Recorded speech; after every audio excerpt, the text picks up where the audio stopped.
Good morning. Anthurium പ്ലാന്റുകൾക്ക് air circulation വളരെ പ്രധാനമാണ്.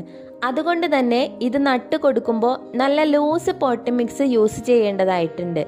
മുന്നേ ഞാൻ മണ്ണിൽ നട്ടുകൊടുത്ത ആന്തൂറിയം പ്ലാന്റ് ആണിത്.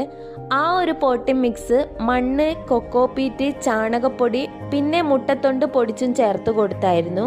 ഇന്ന് നമ്മൾ പുതിയൊരു പോട്ടിംഗ് മിക്സ് ചേർത്താണ് നടാൻ പോകുന്നത്. അതായത് ഞാനിതിൽ കൂടുതലും ചകിരിയാണ് ചേർത്ത് കൊടുക്കുന്നത്. പിന്നെ കൊക്കോപീറ്റ്, ഒരൽപ്പം മാത്രം മണ്ണ്, ഇത്ര മാത്രം ചേർത്ത് കൊടുത്താണ് ഇന്ന് നമ്മൾ ആന്തൂറിയം ചെടിയെ നട്ടു കൊടുക്കുന്നത്. ഒരാഴ്ച കഴിഞ്ഞിട്ട് വളമായിട്ട് നമുക്ക് ചാണകപ്പൊടി കൂടെ ചേർത്ത് കൊടുക്കാം. പിന്നെ മറ്റൊരു രീതി കൂടെയുണ്ട്, അത് മറ്റൊരു വീഡിയോയിൽ ഞാൻ കാണിച്ചു തരാം. ഏത് രീതിയിലാണ് നന്നായിട്ട് ആന്തൂറിയം പ്ലാന്റ് വളരുന്നതെന്ന് നമുക്ക് നോക്കാം.